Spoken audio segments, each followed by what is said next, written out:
غدیر خم کی حدیث کا پہلا طریق صحیح مسلم میں انٹرنیشنل نمبر کے مطابق 4 طرق ہے اس کے، 6225 سے لے کر 6228 تک سیدنا علی کے فضائل والے چیپٹر میں۔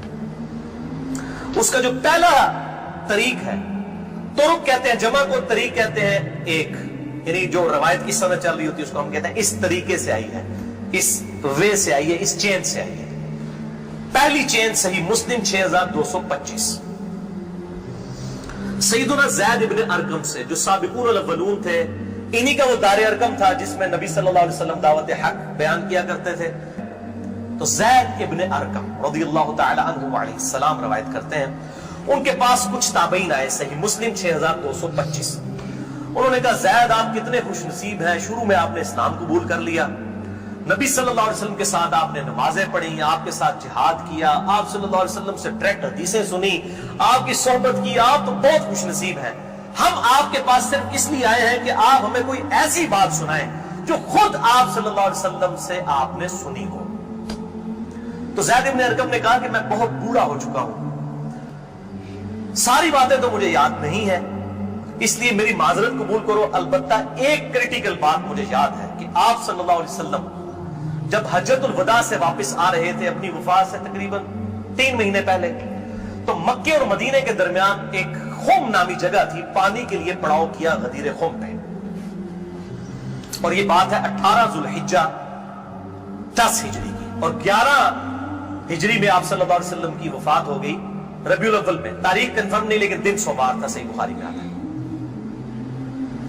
آپ صلی اللہ علیہ وسلم نے خم نامی گاؤں میں اونٹ کے پالان کا آپ کے لیے ممبر بنایا گیا، آپ صلی اللہ علیہ وسلم نے اس پہ چڑھ کر خطبہ دیا، اور الفاظ ہی بڑے کنکلوڈنگ ہیں، ہم نے اپنے منہج پہ بھی لکھا ہے، اے لوگوں آگاہ ہو جاؤ، میں بھی ایک انسان ہوں، قریب ہے کہ اللہ کا قاصد یعنی موت کا فرشتہ میرے پاس آئے اور میں اس کی دعوت قبول کر لوں۔ لوگوں آگاہ ہو جاؤ، میں اپنے بعد تم میں 2 بھاری چیزیں چھوڑ کر جا رہا ہوں، یہ ہے حدیث ثقلین۔ ان میں سے پہلی چیز اللہ کی کتاب ہے، اس میں ہدایت ہے، اس میں نور ہے، تم اللہ کی کتاب کو پکڑو، اپنا تعلق اس کتاب کے ساتھ مضبوط کرو، اللہ کی کتاب اللہ کی رسی ہے، جو اس کو پکڑے گا ہدایت پر ہوگا، جو چھوڑ دے گا گمراہ ہو جائے گا۔ پھر زید ابن ارقم کہتے ہیں آپ صلی اللہ علیہ وسلم ترغیب دلاتے رہے، اللہ کی کتاب، اللہ کی کتاب، اللہ کی کتاب، لیکن امت نے چھوڑ دی کتاب۔ اور پھر آپ صلی اللہ علیہ وسلم نے فرمایا دوسری بھاری چیز میرے اہل بیت ہیں، میں اپنے اہل بیت کے معاملے میں تمہیں اللہ سے ڈراتا ہوں، میں اپنے اہل بیت کے معاملے میں تمہیں اللہ سے ڈراتا ہوں، میں اپنے اہل بیت کے معاملے میں تمہیں اللہ کا خوف دلاتا ہوں۔ اچھا، اب ظاہر ہے اس زمانے میں بھی لوگ موجود تھے، لوگوں کے کان کھڑے ہو گئے، حضرت معاویہ بن ابی سفیان رضی اللہ تعالیٰ عنہ کا دور تھا، تابعین نے سیدھا سوال ہی عجیب و غریب کر دیا، انہوں نے کہا زید یہ حضور کی بیویاں اہل بیت نہیں ہے؟ دیکھو،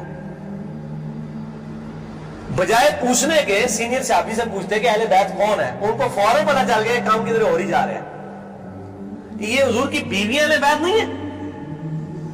زید بن ارقم نے کہا کہ بیویاں اہل بیت ہیں، لیکن یہاں پر وہ مراد نہیں ہے، یہاں پر تو نبی صلی اللہ علیہ وسلم کے خاندان کے لوگ مراد ہیں، آل علی، آل عقیل، آل عباس، آل جعفر، وہ لوگ مراد ہیں اہل بیت، حضور کی بیویاں یہاں مراد نہیں ہیں، جن پر قیامت تک کے لیے صدقہ حرام ہے، یہ زید بن ارقم ہے۔ لیکن میں اب آپ کو توجہ دلاؤں گا، صحیح مسلم 6228 نمبر طریق، اس میں پتہ کیا الفاظ ہے؟ اس حدیث کے اینڈ پہ تابعین پوچھتے ہیں کہ کیا نبی کی بیویاں اہل بیت نہیں ہیں؟ تو زید ابن ارقم کہتے ہیں اللہ کی قسم نہیں، اللہ کی قسم نہیں، عورت تو کتنا عرصہ کسی مرد کے ساتھ گزارتی ہے، بعد میں اس کا مرد اسے طلاق دے دیتا ہے، وہ اپنے میکے واپس آ جاتی ہے، تو عورت کیسے اہل بیت ہو سکتی ہے؟ یہاں تو نبی صلی اللہ علیہ وسلم کے خاندان والے مراد ہیں، جن پر قیامت تک کے لیے صدقہ حرام ہے۔ ایک معنوں میں اہل بیت بیویاں ہیں، سورۃ الاحزاب آیت نمبر 33 کے تحت، لیکن یہ جس اہل بیت کے بارے میں اللہ سے ڈراتا ہوں ان کے ساتھ اس نے سلوک کرنا، یہ وہی لوگ تو ذبح ہوئے ہیں، آل عقیل ذبح ہوئے، آل جعفر ذبح ہوئے، آل عباس جعفر ہوئے، آل علی ذبح ہوئے، انہی کی اولادیں ذبح ہوئی نا۔ یہ 72 جو ہم شہداء کربلا کہتے ہیں انہی کے بارے میں ڈرایا تھا، جن کے بارے میں بھی خبر دی گئی تھی کہ ان کے ساتھ امت برا سلوک کرے گی۔ اچھا، یہ زید ابن ارقم کا اجتہاد نہیں ہے میرے بھائیوں، اس کی سپورٹ میں صحیح مسلم سے 2 مرفوع حدیثیں اپنے محبوب صلی اللہ علیہ وسلم کی حدیثیں بیان کرتا ہوں۔ سنیں، پہلی حدیث انٹرنیشنل نمبر کے مطابق صحیح مسلم میں 6261 نمبر، اما عائشہ رضی اللہ تعالی عنہا وعلیہ السلام خود روایت کر رہی ہیں کہ ایک دن نبی صلی اللہ علیہ وسلم اس حال میں برآمد ہوئے کہ آپ صلی اللہ علیہ وسلم نے ایک کالے رنگ کی چادر اوڑھی ہوئی تھی جس پہ نقش و نگار بنے ہوئے تھے جیسا کہ اونٹ کے کجاووں کے ہوتے ہیں۔ کالے رنگ کی منقش چادر اوڑھی ہوئی تھی۔ اتنے میں سیدنا حسن آئے، آپ صلی اللہ علیہ وسلم نے ان کو اپنی چادر کے نیچے لے لیا۔ پھر سیدنا حسین آئے، ان کو اپنی چادر کے نیچے لے لیا۔ پھر سیدہ فاطمہ آئی، ان کو اپنی چادر کے نیچے لے لیا۔ پھر سیدنا علی آئے، ان کو بھی اپنی چادر کے نیچے، ان چاروں کو لیا، اور 5ویں خود، جس سے 5 تن پاک کا ہم کنسیپٹ لیتے ہیں، 5 اس چادر کے نیچے لیا۔ سیدہ عائشہ کو نہیں لیا، پوائنٹ ٹو بی نوٹڈ، وہ راوی ہیں، وہ دیکھ نہیں ہے منظر، اور اما عائشہ دیکھ لیں کتنی منصف مزاج تھی، انہوں نے یہ روایت بیان کر دی۔ چادر کے نیچے لیا، پھر آپ صلی اللہ علیہ وسلم نے سورۃ الاحزاب کی آیت نمبر 33 پڑھی، انما یرید اللہ لیذھب عنکم الرجس اہل البیت ویطہرکم تطہیرا۔ اے نبی کے گھر والوں، اللہ تو صرف یہی چاہتا ہے کہ ہر طرح کی ناپاکی تم سے دور کر دے اور تمہیں خوب صاف ستھرا کر دے۔ راویہ اما عائشہ ہے، خود چادر کے نیچے نہیں ہے، علی، حسن، حسین اور سیدنا علی، سیدہ فاطمہ ہے، اور نبی صلی اللہ علیہ وسلم 5ویں خود۔ تو زید ابن ارقم نے کوئی غلط بات نہیں کی ہے، ان کو یہ حدیثیں پتہ تھی۔ جز بیان کر رہا ہوں کہ سیدنا سعد ابن ابی وقاص رضی اللہ تعالیٰ عنہ کہتے ہیں کہ جب آیت مباہلہ نازل ہوئی نجران کے عیسائیوں کے ساتھ، نبی صلی اللہ علیہ وسلم کی 1 to 1 ڈیبیٹ ہوئی، اینڈ پہ ہوا کہ ٹھیک ہے مباہلہ کرتے ہیں، کون حق ہے کون باطل ہے۔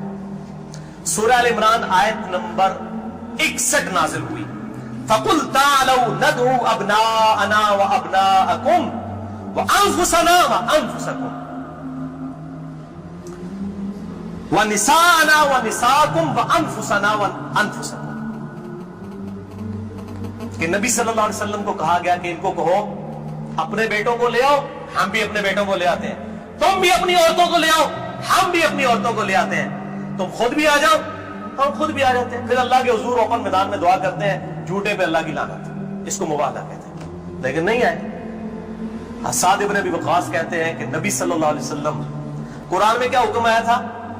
اپنے بیٹوں کو لے کر آؤ، تو کس کو لے کے آئے؟ سیدنا حسن، سیدنا حسین، سیدنا علی، اور ساتھ کیا تھا؟ اپنی عورتوں کو لے کر آؤ۔ نبی صلی اللہ علیہ وسلم کی عورت کون تھی؟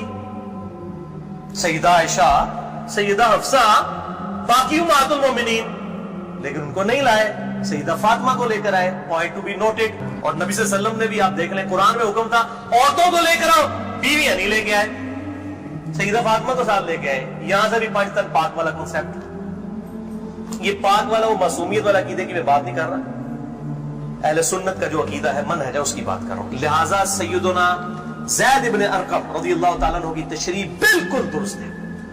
تیسرا طریق، امام ابن ابی عاصم کی کتاب السنہ 1158 نمبر حدیث ہے، سیدنا علی رضی اللہ تعالیٰ عنہ خود راوی ہیں کہ غدیر خم پہ آپ صلی اللہ علیہ وسلم نے صحابہ کو جمع کر کے کہا کہ اے میرے صحابہ، کیا تم اللہ کو رب مانتے ہو، مجھے اپنا پیغمبر مانتے ہو؟ سب نے کہا بلا یا رسول اللہ، کیوں نہیں؟ پھر کہا کیا تم اللہ اور اس کے رسول کو سب لوگوں سے بڑھ کر معبود سمجھتے ہو؟ کہا کیوں نہیں؟ پھر آپ صلی اللہ علیہ وآلہ وسلم نے فرمایا کہ پھر اگر تم مجھے اور اللہ کو محبوب رکھتے ہو، پھر فرمایا من کنت مولاہ فہذا علی مولاہ، پھر جس کا مولا میں، اس کا مولا علی۔ چوتھا طریق سنن نسائی الکبریٰ میں انٹرنیشنل نمبر کے مطابق 8478، سیدنا ابو طفیل عامر بن واصلہ رضی اللہ تعالیٰ عنہ، یہ وہ صحابی ہیں جو سب سے آخر میں فوت ہوئے ہیں 110 ہجری میں، نبی صلی اللہ علیہ وسلم کی وفات کے بعد 100 سال تک زندہ رہے ہیں۔ ابو طفیل عامر بن واصلہ جنگ جمل، صفین، نہروان میں سیدنا علی کے ساتھ رہے ہیں۔ کدھر 37 ہجری میں جا کے جنگ جمل صفین ہو رہی ہے، اور کدھر 110 ہجری میں یہ فوت ہوئے ہیں. اور ان کی حدیثیں نبی صلی اللہ علیہ وسلم سے بھی روایت ہیں اور سیدنا علی سے بھی انہوں نے کئی حدیثیں روایت کی ہیں. وہ کہتے ہیں کہ کھلے میدان میں سیدنا علی رضی اللہ تعالیٰ عنہ نے، یہ صفین کا ہی موقع تھا، پبلک کو جمع کیا، اپنے ماننے والوں کو جو ساتھ تھے، شیعان علی، شیعہ کا مطلب ہے گروہ کے بندے. تو پھر ان سے وہ حدیث بیان کی کہ ذرا مجھے بتاؤ نا کہ تم لوگوں نے نبی صلی اللہ علیہ وسلم سے یہ حدیث سنی تھی؟ کہ کئی لوگ گواہی کے لیے کھڑے ہو گئے. پھر وہ پوری حدیث بیان کی جو آپ صلی اللہ علیہ وسلم فرمایا النبی اولا بالمؤمنین من انفسہم، نبی صلی اللہ علیہ وسلم مومنین کی جانوں پر ان کی جانوں سے بڑھ کر حق رکھتے ہیں، اور نبی کی بیویاں امت کی مائیں ہیں. اس آیت کے تحت اے صحابہ کرام، اے میرے امتیوں، کیا تم مجھے سب سے بڑھ کر محبوب رکھتے ہو؟ سب نے کہا بلا یا رسول اللہ. پھر آپ صلی اللہ علیہ وسلم نے مولا علی کا ہاتھ پکڑا، یوں بلند کیا صحابہ میں اور کہا من کنت مولاہ فہذا علی مولاہ، پھر جس کا جگری یار میں، اس کا جگری یار علی بھی ہونے چاہیے. ہاتھ پکڑ کر. اچھا ابو طفیل عامر بن واصلہ کہتے ہیں یہ حدیث جب میں نے سیدنا علی سے سنی تو میں ہل گیا. میرے دل میں قلق تھا کہ نبی صلی اللہ علیہ وسلم نے اتنی بڑی بات کی حضرت علی کے بارے میں، اور صحابہ اکرام نے رضوان نے گواہی دی. اس میں آگے الفاظ یہ موجود ہیں کہ اس میں ہی الفاظ موجود ہے کہ آپ صلی اللہ علیہ وسلم نے اسی حالت میں کہا اے اللہ جو علی سے محبت رکھے اس سے محبت رکھ، جو علی سے دشمنی رکھے اس سے تو بھی دشمنی رکھ. یہ بہت بڑی بات ہے. ابو طفیل کہتے ہیں میں نے کہا یہ حدیث، میں کہتے ہیں باہر نکلا، میں نے کہا سب سے سینئر صحابی شروع کے مسلمان ہیں زید ابن ارقم. زید ابن ارقم کے پاس گئے، ان کا زید آپ تو سابقون اور اولون میں سے ہیں، مجھے بتائیں حضرت علی نے یہ حدیث بیان کی ہے اور اتنے لوگوں نے گواہی دی ہے. انہوں نے کہا تو کیا بات کرتا ہے، میں نے تو خود نبی صلی اللہ علیہ وسلم سے یہ حدیث سنی ہوئی ہے من کنت مولاہ فہذا علی مولاہ، اور اے اللہ اس سے محبت رکھ جو علی سے محبت رکھے، اس سے دشمنی رکھ جو علی سے دشمنی رکھے. یہ وہ حصہ ہے جس کا ابن تیمیہ نے انکار کیا ابن حج السنہ میں. پھر شیخ البانی نے پھر صفوں کے صفحے کالے کیے کہ ابن تیمیہ میں جلد بازی کی عادت تھی اور مبالغہ آ رہی تھی. سلسلہ احادیث صحیحہ 2223 نمبر حدیث کے کانٹیکسٹ میں شیخ البانی نے سخت گرفت کی ہے. اچھا پانچواں طریق صحیح مسلم میں 3713 ہے، جامعہ ترمذی میں 3713. پانچواں طریق من کنت مولاہ فہذا علی مولاہ، زید ابن ارقم سے جابر بن عبداللہ سے رضی اللہ تعالی عنہ. چھٹا طریق مسند احمد میں ہے انٹرنیشنل نمبر کے مطابق 19321 جلد 4 صفحہ 370 پر کہ سیدنا علی نے جب پوچھا گواہی دو گے اس حدیث کی غدیر خم کی، تو 30 صحابہ وہاں پر کھڑے ہوئے، اور باقی پوری حدیث وہی ہے سنن نسائی الکبریٰ والی کہ اے اللہ اس سے محبت رکھ جو علی سے محبت رکھے، اس سے دشمنی رکھ جو علی سے دشمنی رکھے. تو ہمیں تو بڑا فخر ہے، ہم تو علی سے نہ صرف محبت رکھتے ہیں، علی کے دشمنوں کو للکار رہے ہیں الحمدللہ. تو اللہ تعالیٰ اسی عمل کے سبب، اس عمل کا وسیلہ اللہ کے حضور پیش کرتے ہیں کہ اللہ تعالیٰ ہمیں محبوب رکھے، آمین. بھائی یہ غدیر خم پہ آپ صلی اللہ علیہ وسلم نے خطبہ کیوں دیا؟ اس کی میں نے حکمت کئی لیکچرز میں بیان کی، یہاں پہ بھی بیان کر دوں. یہ آپ خطبہ حجۃ الوداع پہ بھی دے سکتے تھے، وہ روایتیں ضعیف ہیں.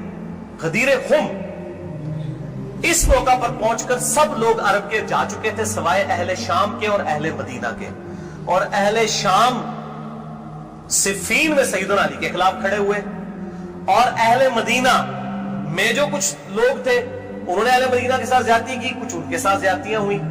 اہل مدینہ اور اہل شام کو اصل میں ڈرایا گیا کیونکہ واقعہ حرہ میں اہل مدینہ کے ساتھ ظلم کیا یزید نے، اور صفین میں جو ہے وہ حضرت معاویہ جو فوج لے گئے وہ شامیوں کی تھی. اس لیے نبی صلی اللہ علیہ وسلم نے حضرت علی کے بارے میں یہ کرٹیکل حدیث وہاں پر بیان کی تاکہ شامیوں کو اور اہل مدینہ کو ڈر سنا دیا جائے. یہ اس کی ٹیکنیکل ریزن ہے. اس میں سیکنڈ لاسٹ ترک ساتواں المستدرک للحاکم نے انٹرنیشنل نمبر کے مطابق 4711 زید ابن ارقم سے. یہ بڑے خطرناک الفاظ ہیں. زید ابن ارقم ڈر جاؤ، زید ابن ارقم کرو جڑی روایتیں انہوں نے بیان کی تھی. زید ابن ارقم کہتے ہیں کہ نبی صلی اللہ علیہ وسلم نے فرمایا تھا غدیر خم پر کہ میں اپنے بعد دو بھاری چیزیں چھوڑ کر جا رہا ہوں، قرآن اور اہل بیت. یہ قیامت تک اکٹھے رہیں گے یہاں تک کہ حوض کوثر پہ آ کے مجھ سے ملاقات کریں گے، قرآن اور اہل بیت. یہ حوض کوثر میں ملاقات کر کے کیا لینا ہے انہوں نے؟ بخاری اور مسلم کی حدیث ہے، انصار تم پر ظلم ہوگا، صبر کرنا یہاں تک کہ حوض کوثر پہ مجھے آ کے ملنا۔ بخاری مسلم میں حدیث ہے، انصار کی محبت ایمان کی علامت ہے۔ انصار پہ ہی تو ظلم کیا گیا، واقعہ ارہ کیوں ہوا تھا؟ قتل حسین کے بعد انصار کی اولاد نے پیچ یزید کی توڑ دی تھی، اسی کی وجہ سے اس کو غصہ آیا، کہا انصار صبر کرو یہاں تک کہ مجھے حوض کوثر پہ کیا مٹھائی کھلائی جائے گی؟ نہیں، بخاری اور مسلم کی متفق علیہ حدیث ہے، میرے حوض کوثر پہ کچھ لوگ آئیں گے اور میں کہوں گا اصحابی اصحابی، یہ تو میرے صحابہ ہیں۔ ایک روایت میں اسیحابی اسیحابی، تو میرے ساتھی ہیں، میرے صحابی ہیں۔ یہ کیا کرتے ہیں، جس طریق میں آتا ہے نا امتی امتی، وہ نکال کے تو بریلوی دو بندیوں پر لگانا شروع کر دیتے ہیں، اور صحابی صحابی لکھے نا مکتبۃ شاملہ میں، بخاری مسلم میں کھل جائیں گے۔ تو آپ صلی اللہ علیہ وسلم فرماتے ہیں کہ میں جب ان کو حوض کوثر سے پلانے لگوں گا، میرے ان کے درمیان ایک دیوار کھڑی کر دی جائے گی، اور مجھے کہا جائے گا اللہ کے نبی آپ کو نہیں پتا آپ کی وفات کے بعد یہ لوگ دین سے الٹے قدم پھر گئے تھے، انہوں نے دین میں بدعتیں جاری کر فرماتے ہیں، میں کہوں گا سحقن سحقن لمن غیر بعدی، سحقن سحقن لمن بدل بعدی، ان پر پھٹکار ہو جنہوں نے میری وفات کے بعد میرا دین بدل دیا، جنہوں نے میری وفات کے بعد میرے دین میں تغیر کر دیا۔ آٹھواں طریق اس سے ریلیٹڈ ہے، غدیر خم کا تو نہیں لیکن ریلیٹڈ ہے، اس لیے میں نے اس کو بیان کرنا ضروری سمجھا۔ المستدرک للحاکم میں انٹرنیشنل نمبر کے مطابق 4628 اس دن میں حدیثیں بیان کر رہا ہوں، شیخ البانی، شیخ زبیر علی زئی، امام ذہبی، امام حاکم رحمہم اللہ اجمعین تمام نے ان کی تصحیح کی ہوئی ہے۔ میں کو کار بیگ نہیں، میں عالم زئی حدیثاں بیان کر رہا نا جو قوایت اللہ سنابلی کرتا ہے، تو پائی جی 10 گھنٹے نہ مکڑ حدیثاں، میں صرف صحیح حدیثیں بیان کر رہا ہوں جن کے اوپر اتفاق ہے سب کا۔ یہ حدیث بھی بڑی اہم حدیث ہے۔ ابو ذر غفاری کا غلام تھا ایک ابو ثابت، وہ کہتے ہیں میں جنگ جمل کے بعد حضرت ام سلمہ ہماری جو ماں ہے جو آخر میں فوت ہوئی واقعہ کربلا کے بعد بھی، ام سلمہ ام المؤمنین رضی اللہ تعالی عنہا و علیہ السلام، کہتے ہیں میں ان کو ملنے گیا، اماں نے پوچھا، یہاں پر بھی ام سلمہ کو وہ تابعی کہتا ہے میں تو جمل سے آیا ہوں، تو انہوں نے پوچھا کہ بتائیے جنگ جمل میں کیا حال ہوا؟ ان کا اماں میں جنگ جمل میں جو ہے وہ سیدنا علی کا ساتھی تھا۔ تو ام سلمہ نے پتہ کیا کہا؟ انہوں نے یہ نہیں کہا کہ یہ مشاجرات صحابہ مجھ سے کیوں ڈسکس کر رہے ہو، دو ہی ٹھیک دے، انہوں نے کہا ابو ثابت تو نے بڑا ہی اچھا کام کیا، میں حضور کی بیوی ہوں، میں نے خود نبی صلی اللہ علیہ وسلم سے یہ بات سنی تھی کہ قرآن اور علی یہ قیامت تک ساتھ رہیں گے یہاں تک کہ یہ مجھے حوض کوثر پہ آ کر ملیں گے۔ اس سے مراد ہی کہ حضرت علی زندہ رہیں گے، مراد یہ ہے کہ علی کا جو سٹانس ہے اور قرآن یہ ساتھ ہے، تو علی اور قرآن ساتھ رہیں گے یہاں تک کہ حوض کوثر پہ آ کے مجھے ملیں، او سحقن سحقن لمن غیر بعدی، وہاں پہ یہ ہوگا۔ اچھا، تو یہ الحمدللہ سارے طریق مکمل ہوئے۔ آخر میں 3 حدیثیں بیان کر کے اس کو کنکلوڈ کرتا ہوں۔ المستدرک للحاکم میں صحیح سند کے ساتھ 4717 نمبر حدیث ہے، ایک طریق شیخ البانی شیخ زبیر علی زئی دونوں نے صحیح کہا، امام حاکم امام ذہبی نے موافقت کی کہ آپ صلی اللہ علیہ وسلم فرمایا اللہ کی قسم ہم اہل بیت کے ساتھ جو بغض رکھے گا اللہ تعالیٰ اسے ضرور دوزخ میں داخل کرے گا۔ کہتے ہیں یزید کا معاملہ اللہ پہ چھوڑیں، امام ذہبی نے لکھا ہے کہ سب سے بڑا ناسبی یزید تھا، اللہ پہ چھوڑیں، بغض نہیں تھا، جو ممبروں پر لعنت کرواتے تھے بغض نہیں تھا، یہ پتہ نہیں کیڑی ایکویشن ہے، تو جھوٹا دفاع کرتے ہیں بنو امیہ کا۔ اور اسی کا طریق ہے 4712 نمبر اور سلسلہ احادیث صحیحہ میں 2488 شیخ البانی لے کر آئے ہیں، یہ بہت خطرناک ہے۔ آپ صلی اللہ علیہ وسلم فرمایا اگر کوئی شخص پوری زندگی حجر اسود اور مقام ابراہیم کے درمیان نمازیں پڑھتا رہے اور روزانہ روزہ رکھے اور اس حال میں مرے کہ اس کے دل میں بغض اہل بیت ہے، اللہ کی قسم ضرور دوزخ میں ڈال دیا جائے گا۔ وہ تو اڈیاں روائی جانا کس کام دیا نے بھائی، تو اڈیاں پکڑیاں کس کام دیا نے اگر بغض اہل بیت ہے۔ امام بخاری کو پتا سی کہ اہل بیت کون ہے، اسپیشل اہل بیت کون ہے اور یوزول اہل بیت کون ہے۔ امام بخاری حضرت حسین والے چیپٹر میں اس کو لے گئے ہیں 3751 سیدنا ابوبکر صدیق رضی اللہ تعالیٰ عنہ علیہ السلام کہتے ہیں کہ محمد صلی اللہ علیہ وسلم کی محبت کو اہل بیت کی محبت میں تلاش کرو۔ یہ ابوبکر صدیق کا فتویٰ ہے، رفع دین میں تلاش نہ کرو. محمد صلی اللہ علیہ وسلم کی محبت کو اہل بیت کی محبت میں تلاش کرو, اور اہل بیت کو حضرت حسین والے چیپٹر میں لے کے آئے 3751. اور آخری حدیث صحیح مسلم میں, وہ ریپیٹ کر لیں, 240 نمبر کتاب الایمان میں سیدنا علی کہتے ہیں, اس اللہ کی قسم کہ جس نے دانے کو پھاڑ کر اس میں سے اناج اگایا اور ہر مخلوق کو پیدا کیا, نبی امی نے مجھ سے عہد لیا تھا کہ اے علی تجھ سے صرف مومن ہی محبت کرے گا اور تجھ سے بغض صرف منافق ہی رکھے گا. اب محبت پہ ان کے بزرگوں نے فتوے لگائے ہیں. امام شافعی سے بڑا کوئی اہل سنت کا امام نہیں ہے. احمد بن حنبل ان کا شاگرد ہے, اور احمد بن حنبل صرف حدیث میں ایکسپرٹ ہے. امام شافعی وہ ہیں جو حدیث میں ایکسپرٹ, فقہ میں ایکسپرٹ, منطق میں ایکسپرٹ. ان سے بڑا کوئی امام نہیں اہل سنت کا. اور امام بخاری ان کے پوتا شاگرد, امام ترمذی ان کے پڑپوتا شاگرد, اور خود امام مالک رحمہ اللہ علیہ السلام کے شاگرد ہیں. دیوان الشافعی میں ان کا شعر ہے, ان کان رفضا حب آل محمد صلی اللہ علیہ وآلہ وسلم, اگر آل محمد کی محبت کا نام تم کہتے ہو رافضی ہونا ہے, شیعہ بھی نہیں رافضی, فَلْيَشْهَدِ الثَّقَلَانِ انی رافضی, تو جنوں انس گواہ ہو جاؤ, اے بریلویوں کے اوپر دیو اہل حدیث, شیعہ سب کے سب, چاہے جنوں میں ہو چاہے انسانوں میں ہو, من الجنۃ والناس, وہ والا بھی من الجنۃ والناس, گواہ ہو جاؤ. فَلْيَشْهَدِ الثَّقَلَانِ انی رافضی, ہاں میں پھر رافضی, میرے رافضی ہونے پر گواہ ہو جاؤ.